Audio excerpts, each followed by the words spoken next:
नमस्कार, मैं राहुल अखिलेश गुप्ता स्वागत करता हूं आपका हमारे शो में जिसका नाम है शख्सियत, जहां देते हैं हम उन प्रतिभाओं को सम्मान जिन्होंने अपनी मेहनत और लगन से अपने क्षेत्र में अपना एक नाम बनाया है, अपनी अलग पहचान बनाई है। तो इसी श्रृंखला में आज हमारे साथ हैं देश में ही नहीं विदेशों में भी जानी मानी हस्ती डॉक्टर योजना जैन जी।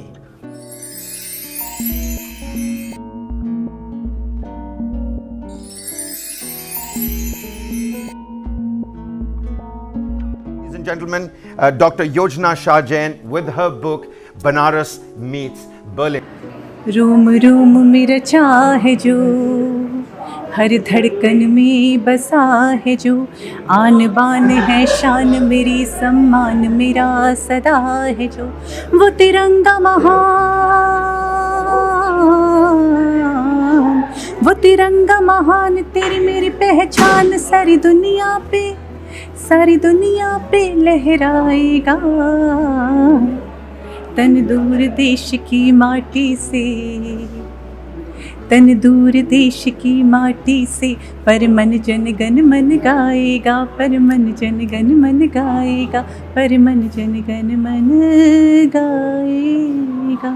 मन प्रण जीवन आंगन में शाश्वत जय घोष का मैं स्वर हूँ दूर भले तुझसे माँ पर, हूँ दूर भले तुझसे माँ पर, परदेश में मैं भारत का कलरव हूँ, चहु दिशा तिरंगा लहराती, भारत गौरव गाथा का पंचम स्वर हूँ, भारत गौरव गाथा का पंचम स्वर हूँ।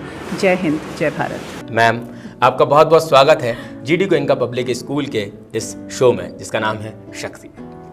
थैंक यू सो मच, बहुत बहुत धन्यवाद आपका। मैं बहुत खुश हूँ इस शो में आके, और आज मैंने आपके स्कूल को विज़िट किया, बच्चों से मिली, सुबह बच्चों को एड्रेस किया।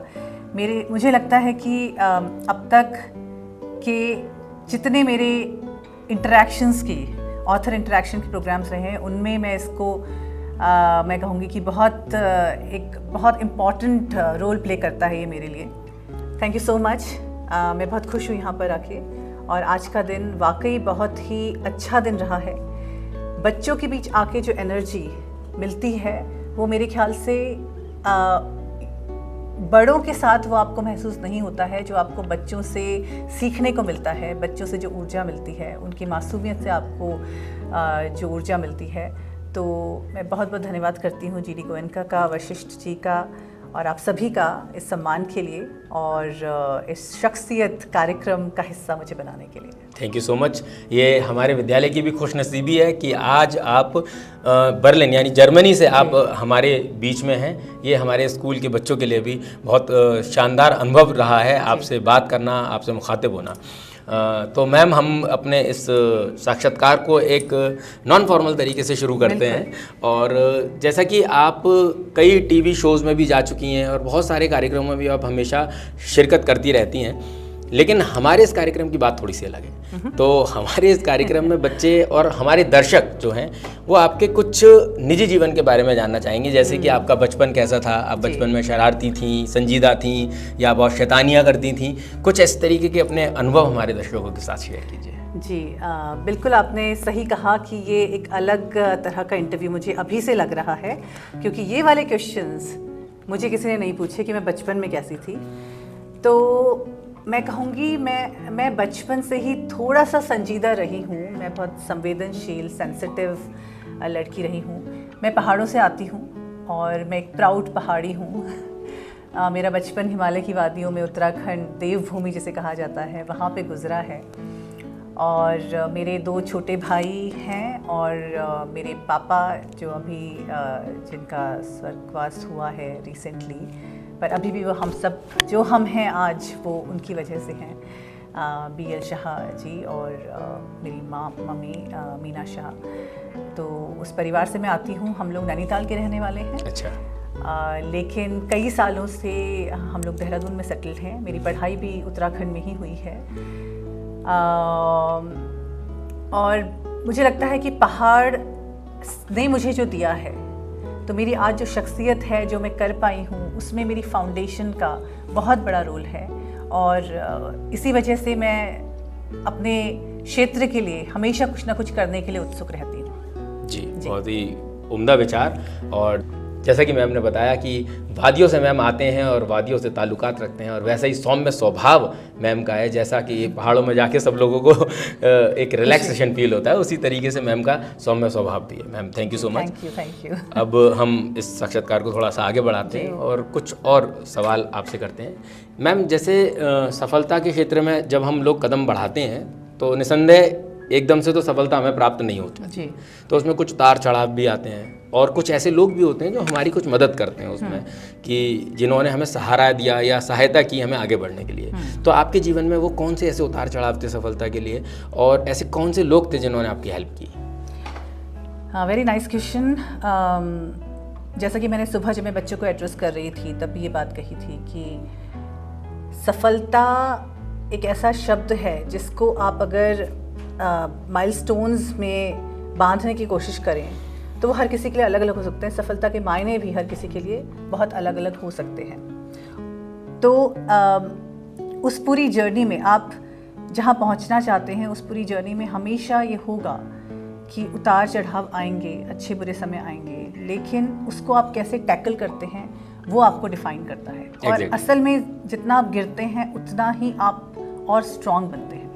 मेरी जहाँ तक बात है, मैंने खुद को कई बार री इन्वेंट किया है। अच्छा। मैं एक साइंटिस्ट हूँ बाय प्रोफेशन और लगभग 16 साल फार्मास्यूटिकल कॉर्पोरेट जगत में बिताने के बाद मैंने डिसीजन लिया कि मुझे अपना कुछ स्टार्ट करना है, अपनी कंपनी स्टार्ट करनी है, और एक कंफर्टेबल लाइफ छोड़ के, वो रिस्क ले के लाइफ में मैंने अपनी कंपनी स्टार्ट की। और साथ साथ मैं साहित्य के क्षेत्र में लगातार एक्टिव रही, सक्रिय रही।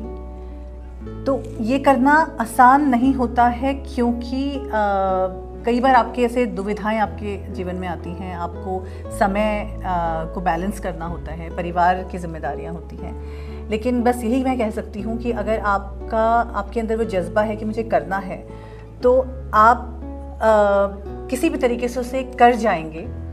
हाँ, आपके सामने दुविधाएं आएंगी, आपके सामने समस्याएं आएंगी, लेकिन आपका माइंडसेट अगर ये है कि मुझे एक साइंटिफिक वे में या एक सोच के साथ कि नहीं मुझे करना है, तो आप उसके रास्ते भी ज़रूर समाधान आप ढूंढ लेंगे।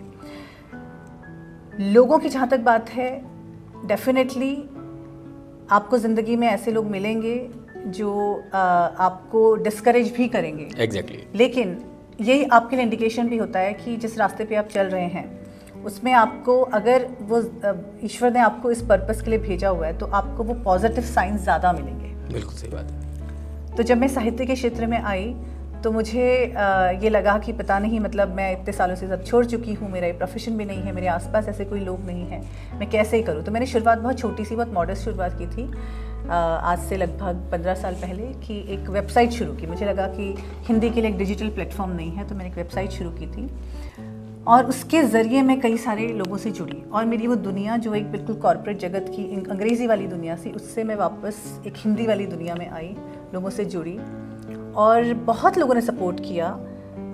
नाम अगर मैं लूँ तो मुझे लगता है कि जैसे सुरेंद्र शर्मा जी हैं, डॉक्टर प्रवीण शुक्ल हैं, डॉक्टर कीर्ति काले हैं, अभी पवन आगरी जी हैं, और मेरे अपने परिवार से मेरे जो हस्बैंड हैं वो बहुत मोटिवेटिंग रहे हैं हमेशा से।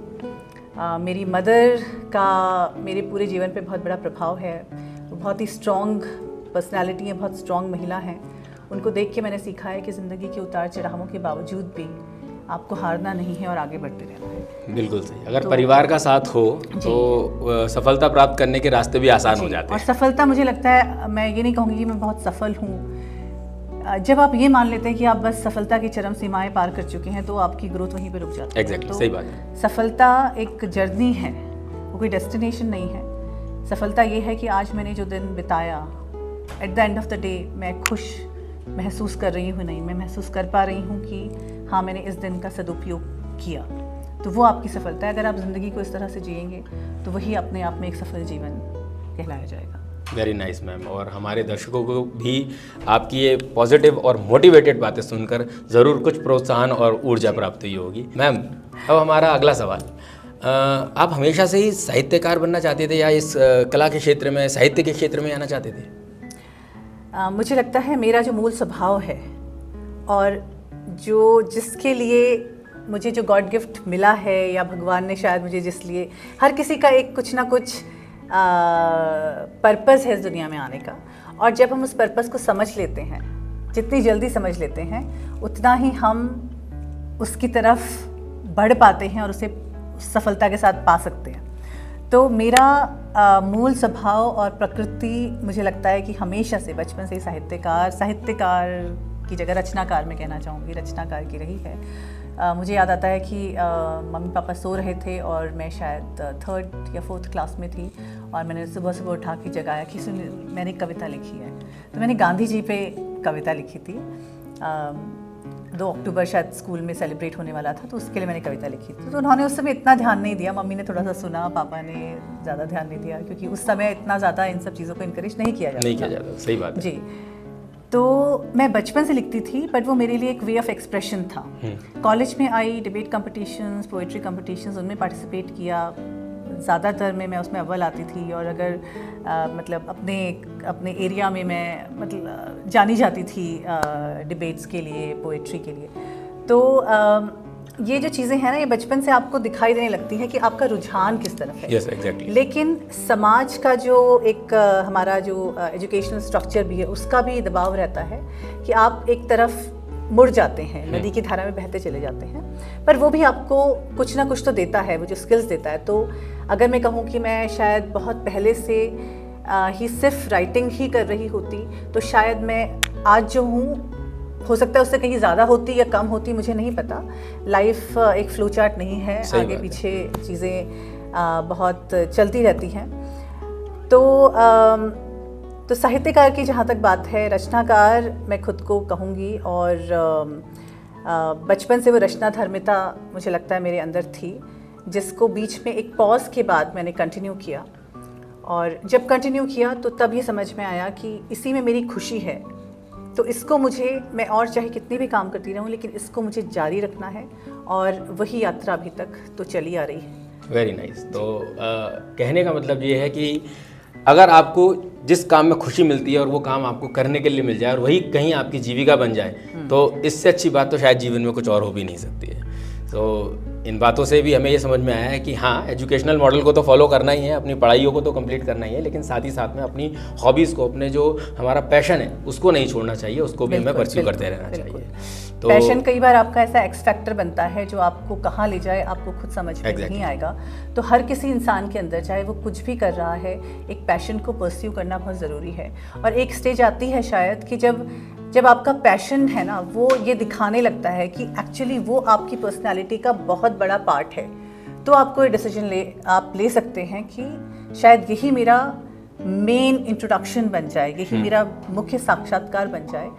तो वो स्टेज आपकी कब आती है, ये भाग्य के ऊपर है, या आपके ऊपर है कि आप वो कब डिसीजन लेते हैं कि हाँ, मुझे इसी स्ट्रीम को फॉलो करना है। बहुत बहुत धन्यवाद मैम। मैम ने बिल्कुल सही बात की, और मैं समझता हूँ कि मैम के बारे में इन बातों को जानकर आज शायद हमारे दर्शक बहुत खुश हो रहे होंगे, क्योंकि शायद ही अभी तक मैम का कुछ इस तरीके का इंटरव्यू हुआ है जो इतने पर्सनल और ऐसे सवालों से मैम रूबरू हो रही हैं। जी मैम, मैं ये भी जानना चाहता हूँ, क्योंकि आपने जैसे बताया कि आप बचपन से ही लेखिका थी, आप लिखती थी, मतलब लेखिका तो आप नहीं थी उस समय, आप उसका वे ऑफ एक्सप्रेशन था आपका लेखन।